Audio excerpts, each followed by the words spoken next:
At the end of the Permian-Triassic mass extinction about 252 million years ago, the planet's oceans were devastated.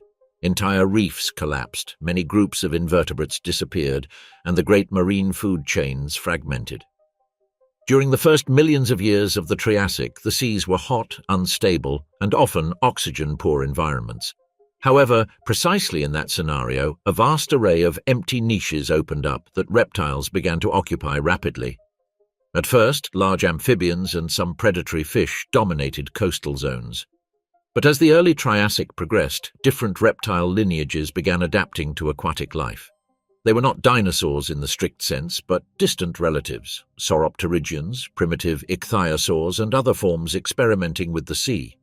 Among them stood out Nothosaurus, Plesiosaurus, and Mosasaurus, which illustrate the transition from terrestrial or amphibious reptiles to true marine predators. Nothosaurus appeared in the Middle Triassic, approximately between 245 and 228 million years ago in the shallow seas that bathed the ancient Tethys. When one observes the skeleton of Nothosaurus, one sees an elongated body up to 4 or 5 meters long, with a moderately long neck, flexible tail, and limbs still recognizable as legs, but with elongated digits probably connected by membranes. That anatomy suggested a lifestyle comparable to that of a seal or sea lion. Nothosaurus swam near the coast, propelled itself with its limbs and tail, and needed to return frequently to land or emergent sandbanks to rest. The skull of Nothosaurus was flat and broad, with elongated jaws armed with fine, pointed teeth that interlocked when it closed its mouth. That dentition was ideal for catching slippery fish, cephalopods, and small aquatic reptiles. Fossils appear distributed from Central Europe and North Africa to China, indicating that Nothosaurus occupied much of the Tethys coastline. That wide distribution suggests the animal tolerated different salinities and temperatures, moving between coastal lagoons, shallow platforms, and perhaps estuaries. While Nothosaurus represented an intermediate solution, halfway between land and sea, other sauropterygians moved one step further toward pelagic life. Plesiosaurus, also from the Middle Triassic, shared certain general characteristics with Nothosaurus but showed features that brought it closer to the lineage of future plesiosaurs. It was a reptile about 3 meters long with a robust trunk, a somewhat stiffer neck, and limbs transformed into much more powerful flippers. The vertebral column of Plesiosaurus was more rigid, and the main propulsion in swimming depended on the limbs rather than on lateral body undulations. In the long bones of Plesiosaurus, paleohistologists identified fast-growing bone tissue similar to that of large Jurassic plesiosaurs. That type of bone indicates that Plesiosaurus grew rapidly and maintained a relatively high metabolic rate, something unusual for a non-avian reptile. Today, it is interpreted that Plesiosaurus represented a key step in the transition toward true plesiosaurs. An animal that already relied on its 4 flippers to move efficiently, capable of remaining much longer in the open sea and less dependent on the coast than Nothosaurus. In parallel, another group of reptiles embarked on a different evolutionary path toward marine life, the first Ichthyosaurs. Among them, Mosasaurus became one of the protagonists of the Middle Triassic. Mosasaurus was a relatively small ichthyosaur, about 1 to 2 meters in length, with a body already more hydrodynamic and a silhouette that vaguely resembled a fish or a dolphin, although it still retained a tail and fins less specialized than those of its Jurassic descendants. Fossils of Mosasaurus have been found in regions as dispersed as China, Italy, Indonesia, Alaska, Canada, and Svalbard, indicating that this animal occupied broad stretches of the ancient Tethys Ocean and adjacent seas. This nearly global distribution reflected a clearly pelagic lifestyle. Mosasaurus did not depend so much on specific coastlines and could travel long distances following schools of fish and concentrations of cephalopods. A recent discovery showed that Mosasaurus developed a true dorsal fin supported by dermal fibers, becoming the oldest known amniote with this structure. This detail, now known thanks to exceptional fossils preserved with soft tissue, indicates that Mosasaurus already swam with great hydrodynamic efficiency, using the dorsal fin to stabilize its body in the water in a manner similar to modern dolphins and sharks. While Mosasaurus explored the niche of a medium-sized pelagic predator, other basal ichthyosaurs diversified in shallow seas and marginal basins. Recent studies of bone microstructure in vertebrae of early ichthyosaurs have shown that these reptiles achieved very high rates of morphological change shortly after the Permian extinction. The transition from more lizard-like forms to bodies fully adapted to the sea, with fins, vertical tails, and possibly partial endothermy, occurred within a relatively short geological interval. The rise of the giant ichthyosaurs of the Triassic. At the end of the early Triassic and during the Middle Triassic, the oceans were no longer the same as those that had laboriously recovered from the great Permian extinction. The first marine reptiles described in the previous chapter had diversified, and among them, the lineage of ichthyosaurs began to gain increasing prominence. In a relatively short interval in geological terms, these reptiles went from small or medium-sized forms like Mosasaurus to true giants rivaling modern large whales in size. This scale jump made ichthyosaurs the main superpredators of the Triassic seas. The typical Middle Triassic ichthyosaur had a streamlined body with an elongated snout, fusiform trunk, dorsal fin, and vertical tail with a pronounced notch. Mosasaurus, which had already appeared in the previous chapter, represented an intermediate stage in this transformation. It was an animal 1 to 2 meters long, with a body more slender than that of coastal reptiles, but still with fins and tail less specialized than those of its later descendants. Its remains, found in marine deposits in Europe, Asia, and North America, indicated that Mosasaurus had achieved an almost global distribution in the Middle Triassic. While Mosasaurus occupied the niche of a medium-sized pelagic predator, other ichthyosaurs evolved to exceptional sizes.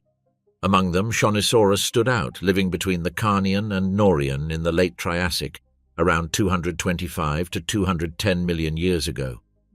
Fossils of Shonosaurus were found abundantly in the Looning Formation of Nevada, where dozens of individuals were documented, allowing a fairly detailed reconstruction of its anatomy and dimensions. Shonosaurus was one of the largest known marine reptiles. The type species, Shonosaurus popularis, reached lengths of around 13 to 15 meters with a bulky body and relatively long, narrow fins. A related species, Shonosaurus sicaniensis, described from fossils found in Canada, reached over 20 meters in length with an estimated weight of several tens of tons, placing it among the largest marine vertebrates of all time. Examination of the Shonosaurus skeleton revealed several peculiar features. The skull was long but not as robust as that of other predatory ichthyosaurs. The jaws had small teeth, concentrated at the tips in some specimens, although later findings indicated that the animal retained functional dentition for much of its life. In the abdominal region, the study of stomach contents revealed remains of hard-shelled cephalopods and other vertebrates, suggesting that Shonosaurus fed on relatively large, tough prey, not just small fish. Recent studies have led to its interpretation as a macrophagous predator, capable of capturing large prey using powerful jaws and suction. The structure of Shonosaurus's fins also provided important information about its lifestyle. Each limb was transformed into a paddle composed of numerous flattened and articulated phalanges, creating a broad surface for propulsion in the water. Combined with a semicircular tail, these fins allowed a type of swimming based on powerful tail strokes and fine adjustments with the limbs, a style comparable to that of many modern cetaceans. The overall body morphology suggests that Shonosaurus moved efficiently in open waters, capable of covering long distances and occupying a clearly pelagic niche. The appearance of these giants was not an isolated episode. During the Middle and Late Triassic, ichthyosaur evolution showed a recurring trend toward increasing body size. Recent studies have indicated that only a few million years after the group's initial radiation following the Permian extinction, forms exceeding 10 meters in length already existed. This rapid increase in size has been interpreted as a response to the availability of energy-rich prey such as large cephalopods and fish, and to the advantage of occupying higher trophic levels as apex predators. The diversification of ichthyosaurs also included changes in skull shape and dentition. Some species developed extremely elongated snouts with numerous fine teeth, adapted to capturing small fish and cephalopods through rapid strikes. Others, such as several forms close to Shonosaurus, opted for more robust skulls with stronger teeth, suitable for breaking shells or gripping bulky prey. Recent analyses of dental microwear and bone microstructure have shown that durophagy evolved multiple times independently within ichthyosaurs, highlighting the ecological flexibility of the group. In the seas of the Middle Triassic, this array of ichthyosaurs of different sizes and feeding strategies became integrated into ecosystems in which marine invertebrates were also diversifying rapidly. Ammonites and conodonts, together with bony fish and sharks, formed the base of the food chains. Above them, medium-sized ichthyosaurs such as Mosasaurus occupied the role of generalist predators, while giants like Shonisaurus stood at the top of the food web, with no rivals of comparable size among contemporary marine vertebrates. The geographic distribution of giant ichthyosaurs was also significant. The remains of Shonisaurus were concentrated in basins that, during the Triassic, formed part of the western margin of the Tethys Ocean and the inland seas of Pangaea. Other large ichthyosaurs appeared in Triassic deposits of Europe and Asia, indicating that the deep seas and continental shelves of several regions provided suitable conditions for the development of these large marine reptiles. Fossils found today in mountainous areas, such as the Swiss Alps or the mountains of Nevada, remind us that these territories were, in the Triassic, seafloors where these animals swam. Toward the end of the Triassic, the history of giant ichthyosaurs entered a transitional phase. Fossil evidence suggests that many of these large lineages disappeared before or during the crisis at the Triassic-Jurassic boundary, when significant climatic and environmental changes affected the oceans. However, ichthyosaurs did not become extinct at that time. Some smaller and more versatile lineages survived and diversified during the Jurassic, giving rise to forms such as Ichthyosaurus, Temnodontosaurus, and Ophthalmosaurus, which dominated the seas for tens of millions of years more. Jurassic ichthyosaurs, the dolphins of the Mesozoic. After the end Triassic crisis, several lineages of giant ichthyosaurs disappeared, but the group did not go extinct. During the early and middle Jurassic, the oceans were filled with medium and large-sized ichthyosaurs, better adapted for fast swimming and deep diving. Instead of bulky bodies like those of Shonisaurus, more streamlined forms dominated, with profiles similar to those of modern tuna or dolphins. In this context, genera such as Ichthyosaurus, Temnodontosaurus, Euhinosaurus, and Ophthalmosaurus appeared, defining the classic image of the Mesozoic fish reptile. Ichthyosaurus lived mainly during the early Jurassic, about 201 to 183 million years ago, in the seas covering much of what is now Western Europe. Jurassic coastal deposits in England, especially in Lyme Regis and other localities of the so-called Jurassic coast, yielded numerous complete skeletons. This abundance allowed precise reconstruction of its anatomy.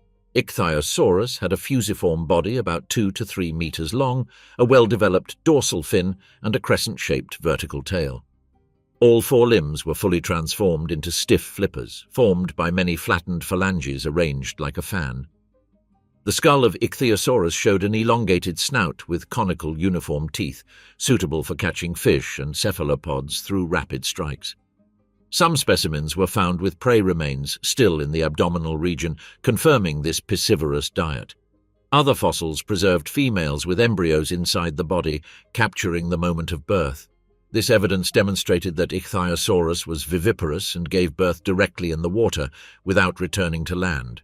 Larger was Temnodontosaurus, one of the great predatory ichthyosaurs of the early Jurassic.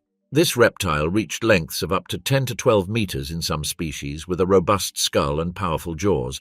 Unlike the Triassic Shonisaurus, Temnodontosaurus combined large size with a more streamlined, clearly hydrodynamic shape, suggesting an active lifestyle in the open sea. Its teeth were thick and strongly striated, adapted to grasp large prey, including other marine reptiles. Finds of vertebrae and jaws across Europe indicate that Temnodontosaurus occupied a wide range of environments, from relatively shallow epicontinental seas to more open basins.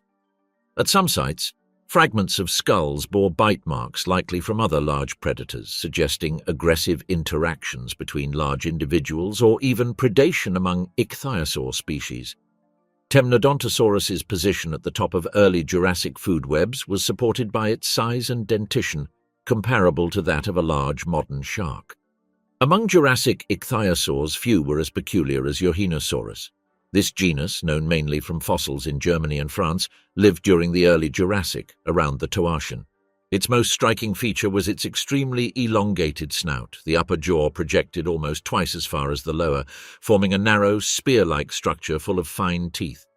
Studies of complete skulls showed that this upper extension may have been used to strike or cut through schools of fish, stunning prey before capturing them with the functional part of the jaws.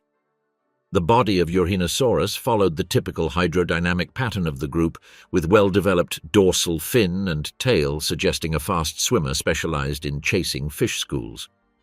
Another notable representative of the Middle Jurassic was Ophthalmosaurus, whose name refers to the size of its eyes. This ichthyosaur, about 5 to 6 meters long, had huge orbits housing large diameter eyes, reinforced by a multi-piece bony sclerotic ring. This structure is interpreted as an adaptation for diving in deep and relatively dark waters, where sunlight diminishes quickly. Analyses of eye proportions in modern marine vertebrates indicate that such large eyes increase light sensitivity and improve prey detection in low light. The skull of Ophthalmosaurus was shorter and more robust than that of other ichthyosaurs, with small and relatively uniform teeth, suitable for capturing medium-sized fish and squid. The shape of its trunk and the arrangement of the vertebrae suggest a powerful swimmer capable of prolonged dives.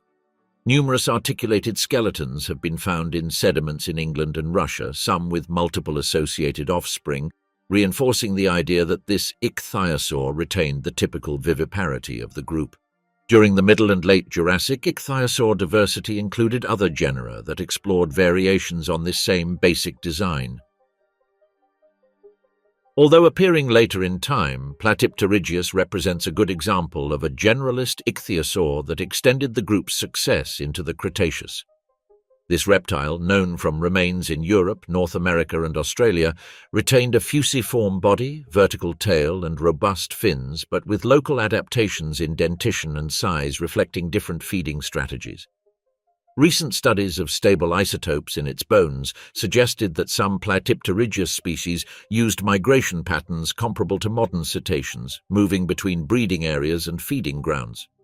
Overall, Jurassic ichthyosaurs occupied a wide range of niches within marine ecosystems. Ichthyosaurus and similar forms acted as medium-sized predators, consuming fish and cephalopods in relatively shallow or shelf waters. Temnodontosaurus was a level above, as a large predator capable of attacking even other marine reptiles.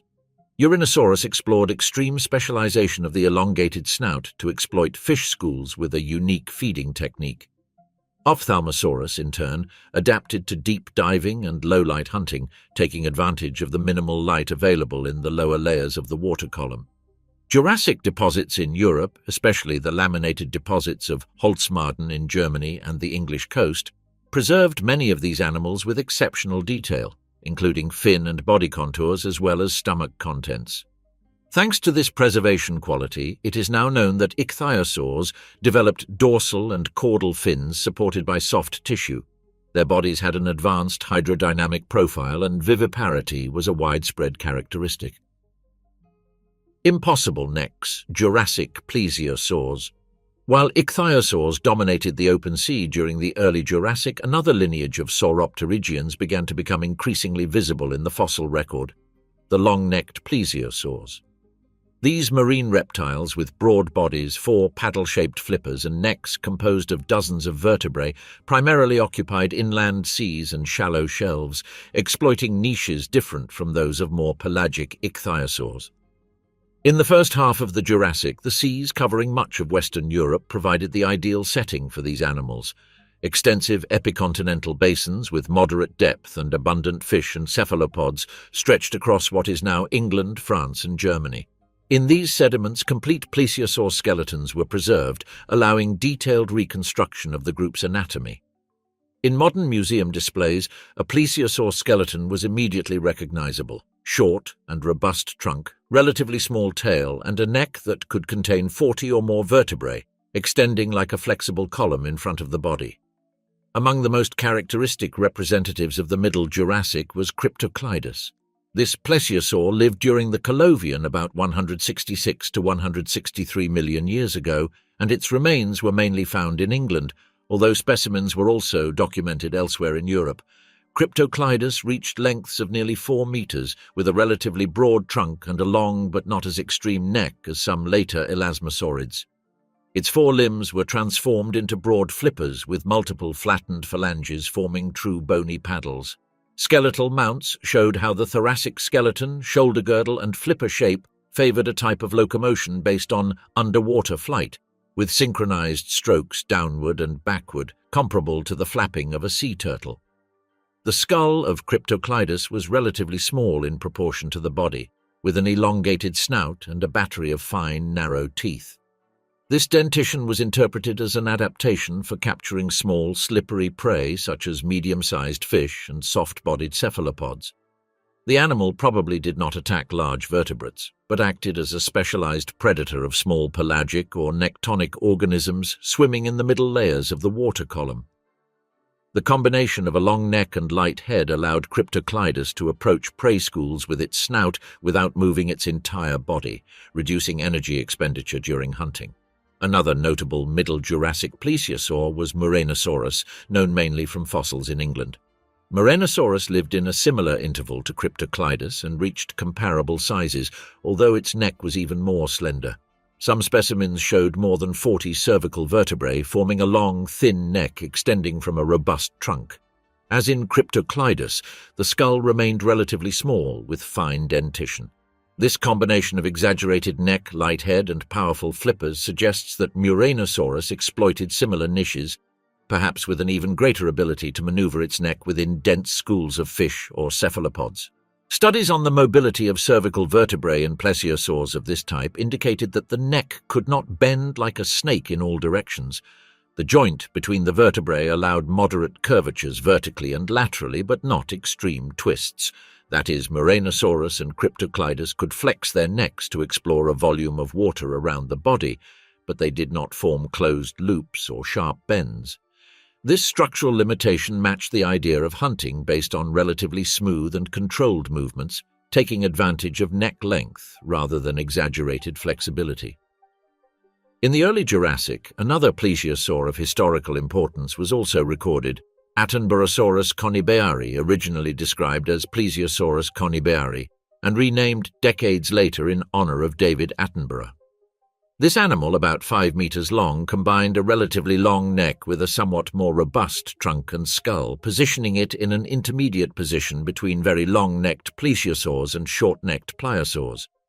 Its remains came from the marine deposits of Dorset on the southern coast of England, and the original skeleton was damaged during World War II, although the mold and prior documentation allowed it to be reconstructed and studied in detail. Attenborosaurus showed how the morphology of Jurassic plesiosaurs explored different combinations of neck, trunk, and skull within the same basic body plan. Some genera pushed the design toward increasingly long necks and lighter heads, optimizing the capture of small prey at a distance. Others reinforced the skull and slightly shortened the neck, approaching the pliosaur model, more focused on bite strength and larger prey. In all cases, the four flippers remained the key element of locomotion.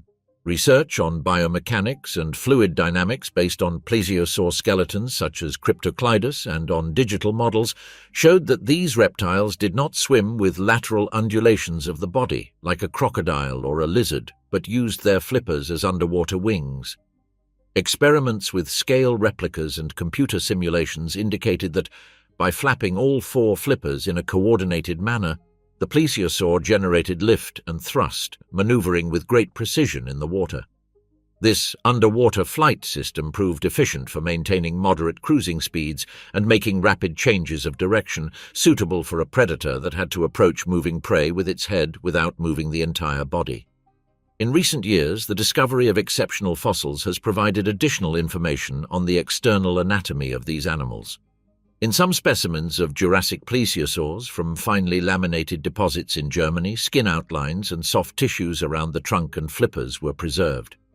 In one of these fossils, identified as Plesiopteris wildi, extensive patches of skin on the tail and the posterior edge of a flipper were conserved, allowing the microstructure of scales and dermis to be analyzed. Studies indicated a combination of smoother, hydrodynamic zones and regions with small scales that may have increased surface resistance or protected the body against abrasion. These data confirmed that the plesiosaur was not merely a peculiar skeleton, but an animal with a skin covering adapted to prolonged swimming. Smooth skin favored a stable water flow around the body, while the shape of the flippers minimized turbulence and energy loss. The presence of a well-developed dermal covering also supported the idea that many plesiosaurs could maintain relatively high metabolic rates, perhaps close to partial endothermy, to sustain an active lifestyle in temperate and cold seas. Ecologically, Cryptoclidus, Muranosaurus, and Attenborosaurus were integrated into complex marine communities. They shared space with medium-sized ichthyosaurs, sharks, bony fish, and numerous invertebrates, from ammonites to belemnites. In this context, long-necked plesiosaurs occupied the role of specialized predators of small and medium-sized prey, complementing the presence of large pliosaurs and other superpredators focused on larger prey. The diversity of forms within the group reflected the niche segmentation in Jurassic seas, where each combination of neck, skull, and flippers corresponded to a specific strategy for feeding and movement. Pliosaurs and other superpredators of the Jurassic and early Cretaceous. As the Jurassic progressed, the body plan of the sauropterygians gave rise to two clearly differentiated extremes. On one side, the long-necked plesiosaurs described in the previous chapter. On the other, a group of close relatives with a very short neck, huge skull, and robust torso, the pliosaurs. These marine reptiles were not dinosaurs but short-necked plesiosaurs specialized in hunting large prey. Their combination of massive jaws, conical teeth, and four powerful flippers placed them among the most formidable superpredators of the Jurassic oceans and the early Cretaceous. A typical pliosaur had a teardrop-shaped body with a broad torso, relatively short tail, and four large flippers that acted as oars. Unlike long-necked plesiosaurs, these animals concentrated mass and power in the front part of the body. This configuration favored fast, explosive swimming. The pliosaur could accelerate strongly, make sharp turns, and launch sudden attacks on other marine reptiles, large fish, and even members of its own group. Among the Middle Jurassic pliosaurs, Liopleurodon stood out. This genus lived about 166 to 160 million years ago in the seas that covered much of Western Europe. For a long time, it was attributed exaggerated sizes of up to 20 meters. But recent revisions of known remains indicate that the best documented specimens were around 6 to 7 meters long, with slightly larger estimates for exceptional individuals. Liopleurodon had a robust skull with muscular jaws and thick, slightly backward-curving teeth adapted for grasping large prey. Its dentition was not that of a small fish specialist, but that of a predator capable of biting other marine reptiles, large bony fish or sharks. The shape of its flippers, broad and relatively short, suggests a powerful swimmer combining speed and maneuverability, suitable for ambushes in shallow waters where long-necked plesiosaurs, ichthyosaurs, and fish were abundant. In the early Jurassic, another notable pliosaur appeared, Romaleosaurus. This genus, known from fossils from England and Ireland, reached about 7 meters in length and became one of the top predators of the lower Jurassic seas. Romaleosaurus combined a relatively short neck with a large reinforced skull. Studies of Romaleosaurus cramptoni skulls showed thick bones and robust sutures capable of withstanding strong torsional forces, indicating a powerful bite aimed at holding struggling prey. Stomach contents preserved in some pliosaurs of this type included remains of fish, cephalopods, and other marine reptiles. This fossil record confirmed that Romaleosaurus was at the top of the food chain, preying on various lower levels. In early Jurassic ecosystems, it shared the sea with ichthyosaurs like Temnodontosaurus and longer-necked plesiosaurs, but its massive skull and dentition made it one of the main superpredators of those environments. During the Middle Jurassic, the seas of Central and Western Europe were home to Pelaneostes, a medium-sized pliosaur that exhibited a different feeding strategy. Pelaneostes reached about 3.5 meters in length and had a longer, narrower skull than Liopleurodon, with less sharp teeth. Studies of its dentition indicated that these relatively blunt teeth were suitable for crushing the shells of cephalopods such as ammonites and belemnites rather than cutting soft flesh. In other words, Pelaneostes specialized in durophagy, breaking shells to access the soft tissue inside. The simultaneous presence of Pelaneostes, Liopleurodon, and various long-necked plesiosaurs in the same Jurassic deposits indicates a clear niche subdivision. While Liopleurodon pursued large, mobile prey, Pelaneostes exploited abundant but shell-protected resources, and long-necked plesiosaurs focused on smaller fish and cephalopods. The result was an ecosystem with multiple levels of specialized predators that reduced direct competition among them. By the late Jurassic, the pliosaur lineage produced some of the largest known marine super-predators. Among them is Plesiosaurus, a genus that included several large species. Fossils from the Kimmeridge clay in England and other European regions showed vertebrae and skulls of exceptional proportions. Recent estimates, based on giant cervical vertebrae from England, suggest that some pliosaurs reached lengths exceeding 12 to 14 meters, doubling the size of a modern orca. Within this group, Pliosaurus funke stands out, popularly known as Predator X. This pliosaur lived in the late Jurassic seas, covering what is now Svalbard in the Norwegian Arctic. Its remains indicate an animal between 10 and possibly up to 13 to 15 meters long, weighing several tens of tons. A bite force analysis estimated values far exceeding those of large sharks and comparable to or greater than those of large tyrannosaurids, making Pliosaurus funki one of the vertebrates with the most powerful bite known. The combination of 4 large flippers, a streamlined body, and massive jaws made Pliosaurus a super predator capable of attacking virtually any marine vertebrate in its environment. It has been proposed that its diet may have included ichthyosaurs, long-necked plesiosaurs, large fish, and probably smaller pliosaurs. In the late Jurassic seas, this type of animal filled the ecological role now occupied by orcas or some large sharks. Apex predators with no adult natural enemies, the pliosaur lineage did not end with the Jurassic. During the early Cretaceous, in the inland seas of North America, Brachaucanius lived, one of the last large pliosaurs. This reptile, known from remains found in Kansas, Texas, and Utah, reached about 5 meters in length, with a short neck and broad skull. Although smaller than the Jurassic giants, it retained the same general super-predator design: robust flippers, a powerful body, and thick teeth. Illustrations and studies based on Brachaucanius lucasi material show it as a hunter of large fish and other marine reptiles in warm, shallow seas. The presence of Brachaucanius in the early Cretaceous demonstrates that the pliosaur model remained functional even as other groups of marine reptiles, such as some long-necked plesiosaurs and the first mosasaurs, began to diversify. However, the general trend pointed to the gradual replacement of pliosaurs by other predators. In the late Cretaceous, mosasaurs occupied most marine superpredator niches, while pliosaur diversity declined until disappearing completely. Open sea crocodiles and other specialized predators. While pliosaurs and ichthyosaurs dominated much of the Jurassic seas, another lineage of reptiles underwent profound changes to compete in the same environment: marine crocodilomorphs. Among them, one group stood out as particularly adapted to oceanic life, the metriorhynchids, which abandoned the amphibious lifestyle typical of modern crocodiles and became pelagic swimmers with streamlined hydrodynamic bodies. Within this group, genera such as Dinosaurs and Plesiosaurus occupied the role of superpredators in the late Jurassic seas. Metriorhynchids appeared in the Middle Jurassic and were widely distributed until the early Cretaceous. Unlike modern crocodiles, which retained bony plates in the skin and functional limbs for terrestrial movement, metriorhynchids reduced or lost much of the ossified dermis, transformed their limbs into flippers, and developed a tail with a terminal fin, often hypocercal, similar to ichthyosaurs and mosasaurs. Recent studies show they also developed hypertrophied salt glands and other internal adaptations to tolerate long periods in the open sea, making them the only fully pelagic known archosaurs. In this context, Dinosaurs emerged as one of the most specialized metriorhynchids.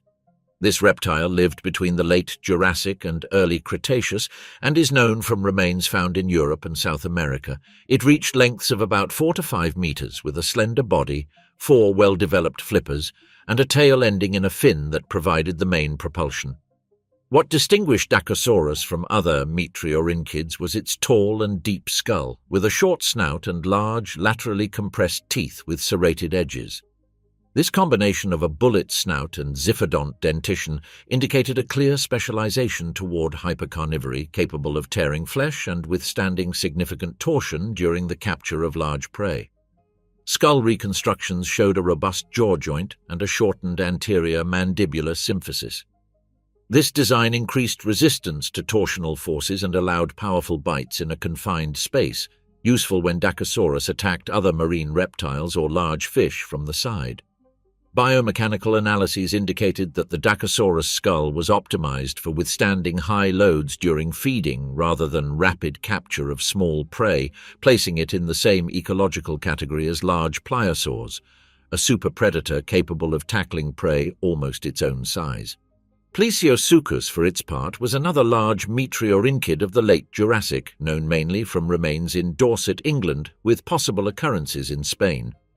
This reptile reached nearly 7 meters in length, making it one of the largest described meteorhynchids. Its skull was elongated with relatively narrow jaws and large but somewhat finer teeth than Dinosaurus.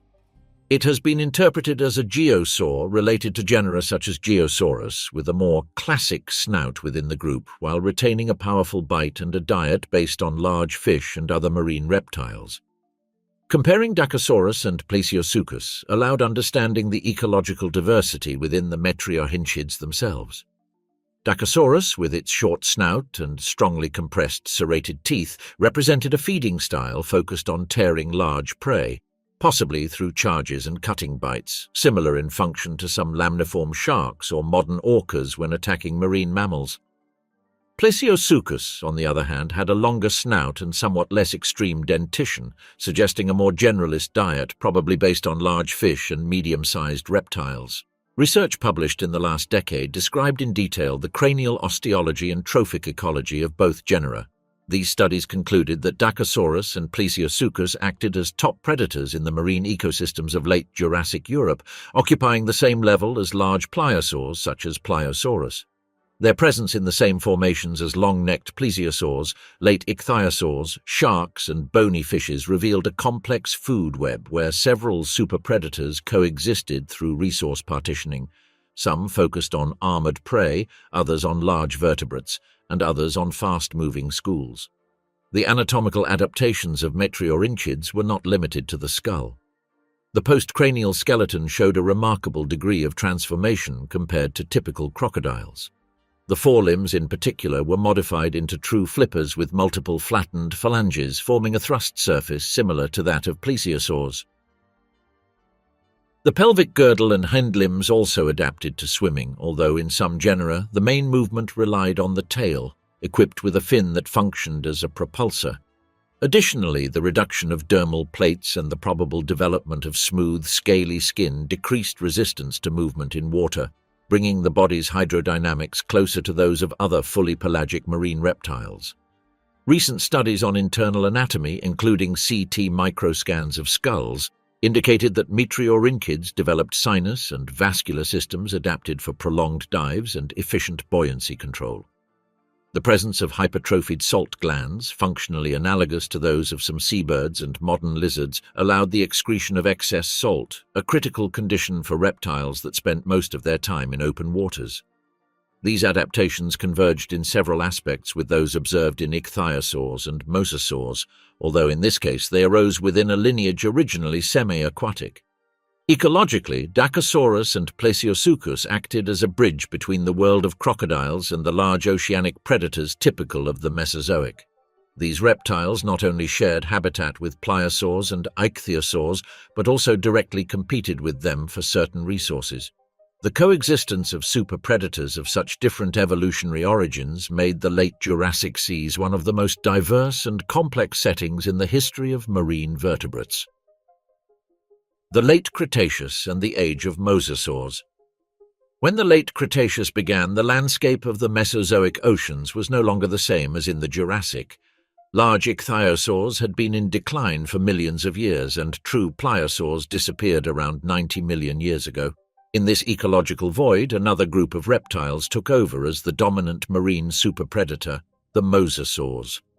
These giant marine lizards, related to monitor lizards and snakes, diversified explosively during the last 20 million years of the Cretaceous, becoming the main hunters of the seas at the time.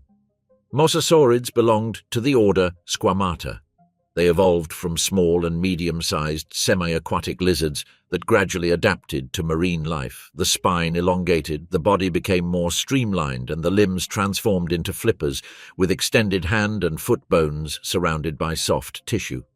In the tail, the distal vertebrae developed a downward curve supporting an asymmetrical caudal fin with a soft upper lobe, functionally similar to a shark's tail.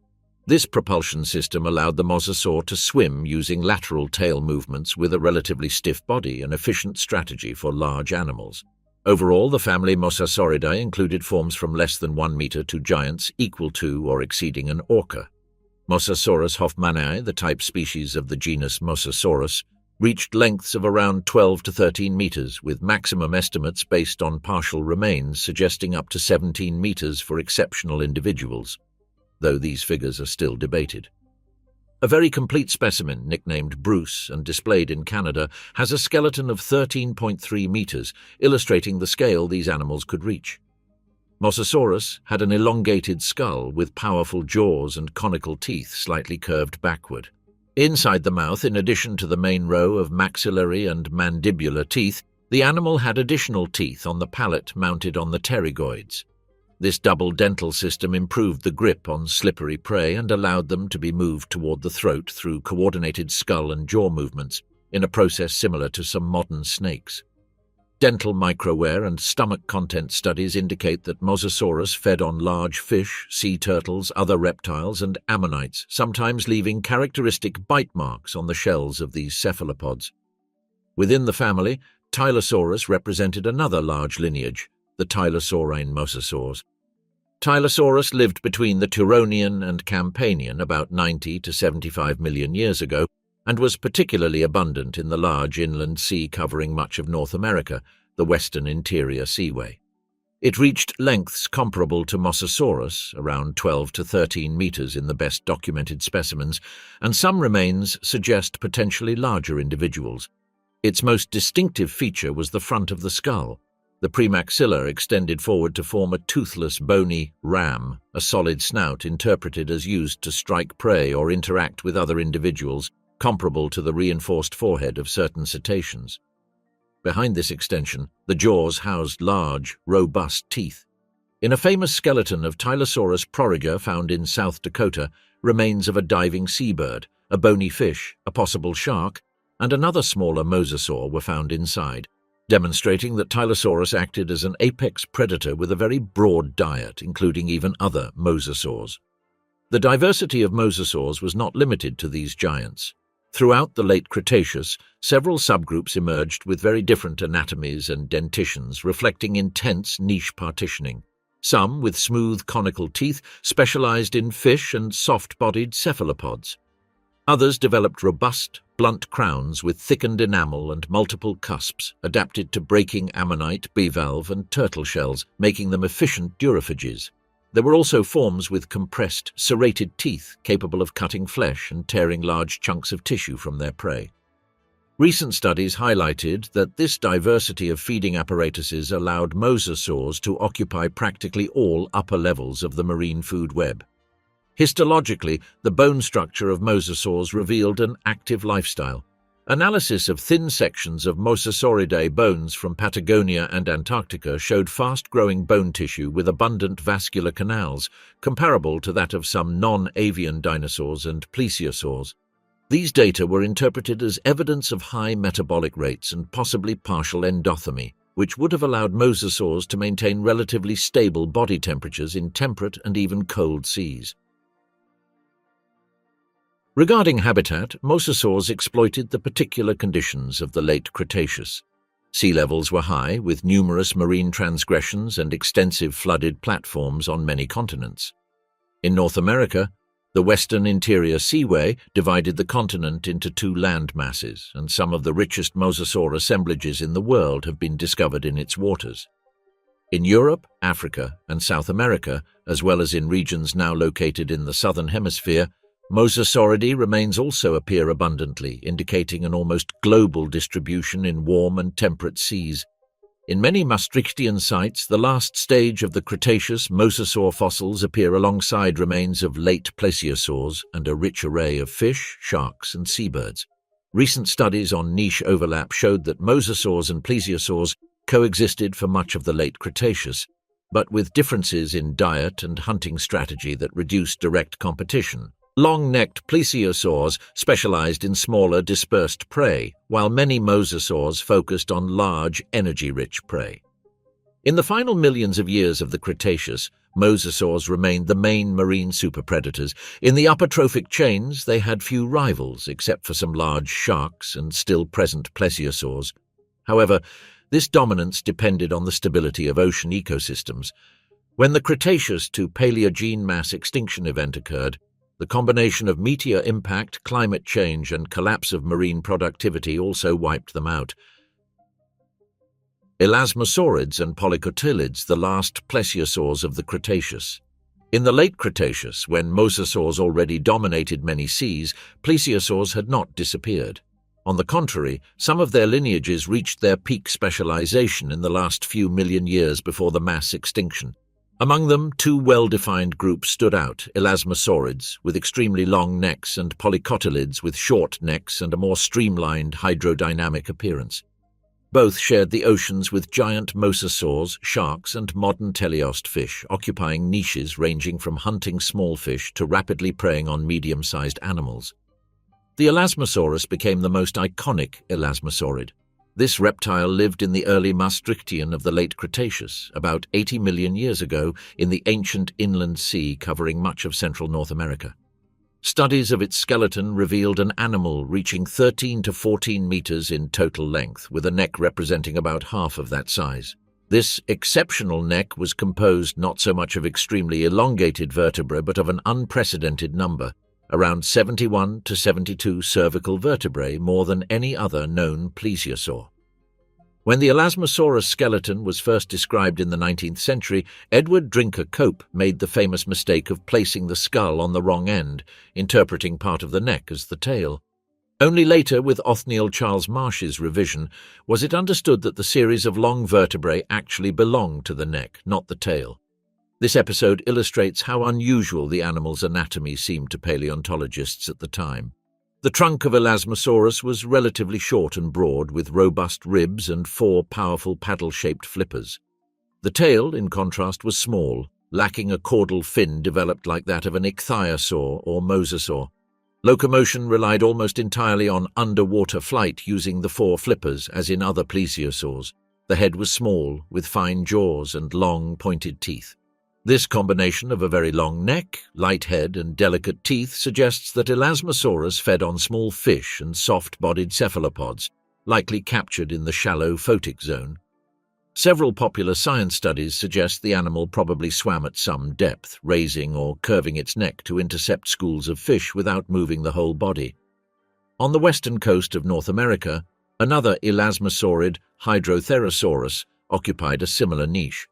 It lived in the Maastrichtian in California's Moreno Formation, and its name, meaning sailor lizard, directly refers to its lifestyle. The type skeleton, described in 1943, showed a large animal, also with a very long neck and robust trunk, adapted to swimming in relatively deep seas near the Pacific continental margin. As with Elasmosaurus, the small skull and fine teeth indicate a diet of fish and cephalopods. Further east in the former Western Interior Seaway, Thalassomdon represented another elasmosaurid variant. The name of this genus, Lord of the Sea, aptly reflects its role in these ecosystems. Thalassomdon lived in the early late Cretaceous, between about 194 million years ago, and is known from a skeleton from Colorado, also described in 1943. The animal reached total lengths of about 12 meters, with a neck composed of around 62 cervical vertebrae, slightly fewer than Elasmosaurus, but still within the extreme range of elasmosaurids. The Thalassomodon had a robust trunk and 4 proportionally large flippers, capable of generating considerable power with each stroke. Some authors interpret that this elasmosaur could exploit both relatively open waters of the inland sea and somewhat more coastal areas, combining long-range movements with moderate dives. The cervical morphology, with tall vertebral bodies and longitudinal ridges, indicates a powerful neck musculature necessary to manage such a long structure in water without losing stability. While elasmosaurs pushed the long neck design to its limits, another lineage of plesiosaurs took a different direction. Polycotylids shortened the neck, widened the skull, and streamlined the body, creating a profile that somewhat resembles a four-finned tuna. Dolichorynchops became one of the best-known polycotylids. This reptile lived in the late Cretaceous of North America, from the late Coniacian to the Campanian, in the same inland seas inhabited by many mosasaurs. Dolichorynchops was relatively small for a plesiosaur, about 3 meters long. It had a short neck, a compact trunk, and 4 powerful flippers. The skull was elongated and narrow, with a fine snout full of sharp conical teeth.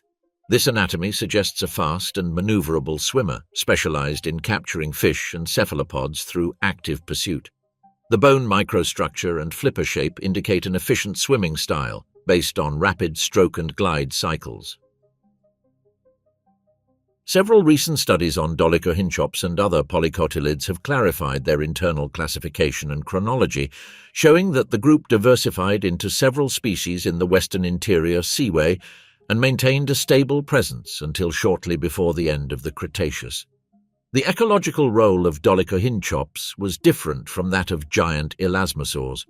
Where Elasmosaurus and Hydrotherosaurus acted as medium predators of small but abundant prey, dolichorynchops and other polycotylids adopted a speed hunter strategy functionally similar to some modern tunas and dolphins.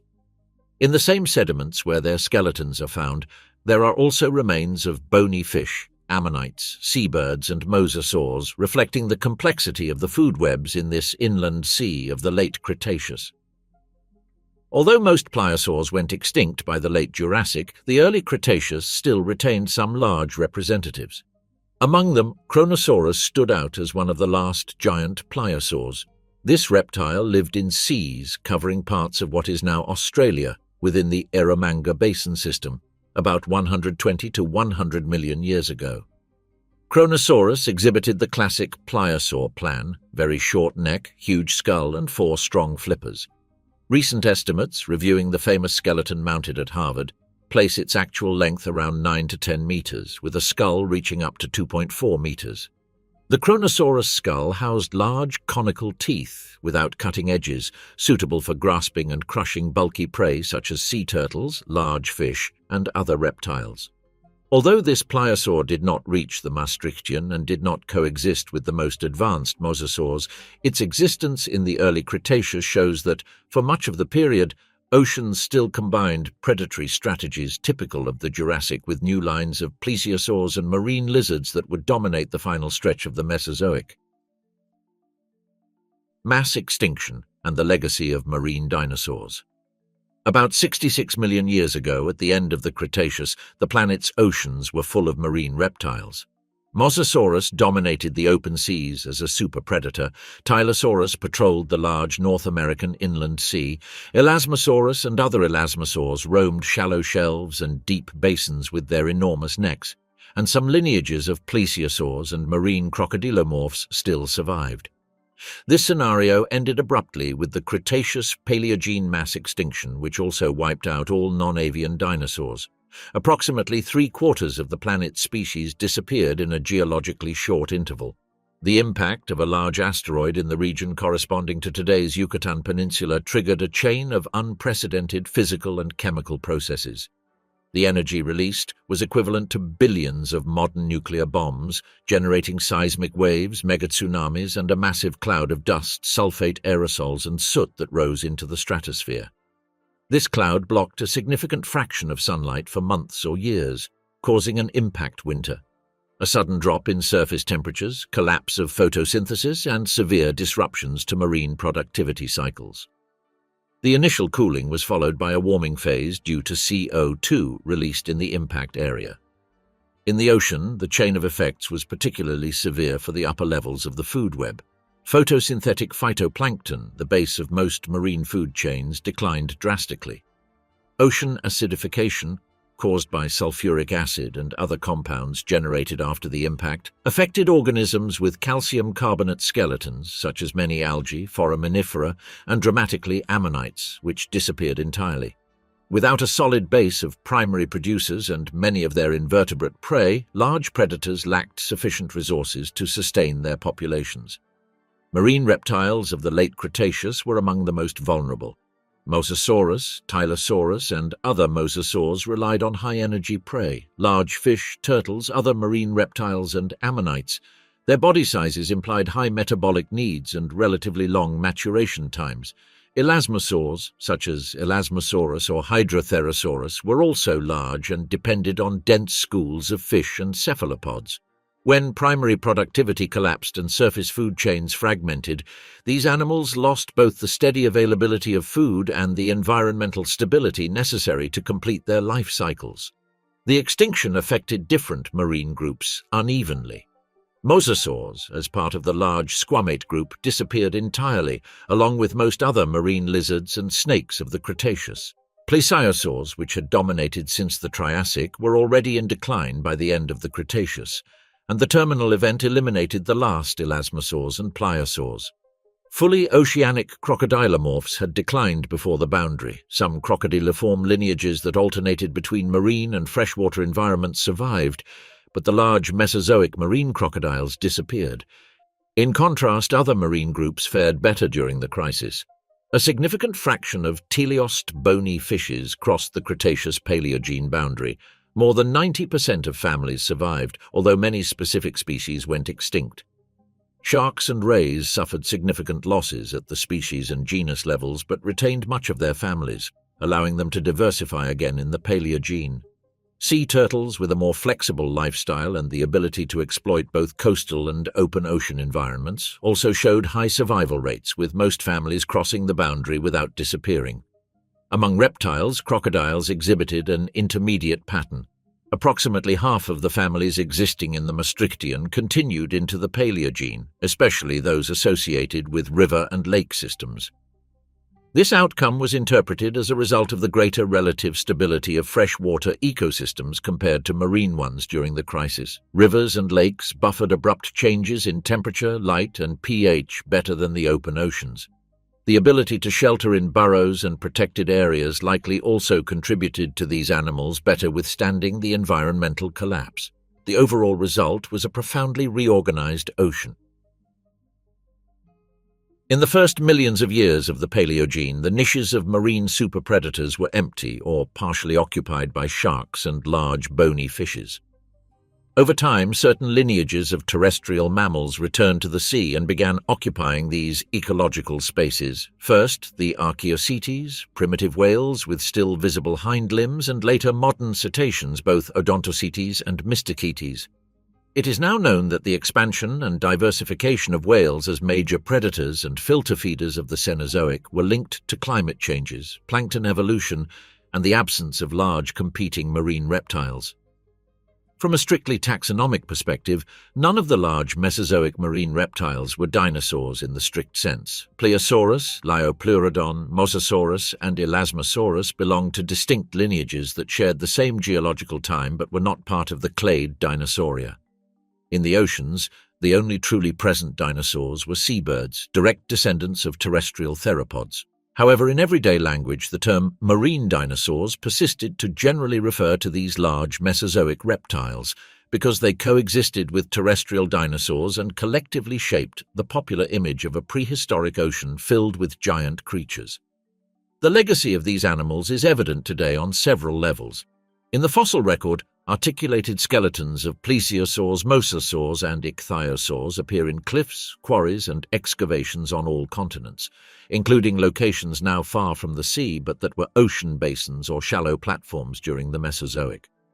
Natural history museums in Europe, America, and other continents display reconstructions of these marine reptiles, such as the large plesiosaur in the Jurassic galleries in London, reminding that areas now emerged were once seabeds where these predators swam. In current research, remains of mosasaurs, plesiosaurs, and other marine reptiles continue to provide data on growth, metabolism, reproduction, and behavior. Histological bone analyses, stable isotope studies, and biomechanical reconstructions of their fins and tails allow inferences on how they swam, what body temperatures they maintained, and what types of prey they consumed. Each new fossil with soft tissue, stomach contents, or preserved embryos adds nuances to the story of how these animals conquered the sea and ultimately lost that dominance. Ecologically, The extinction of Mesozoic marine reptiles opened a long period of evolutionary experimentation in the Cenozoic oceans. The roles of superpredator and major plankton consumer passed, in different stages, to sharks, giant fishes, and marine mammals. However, the basic structure of many food chains remained similar to that which existed in the time of Mosasaurus or Elasmosaurus, albeit with different protagonists.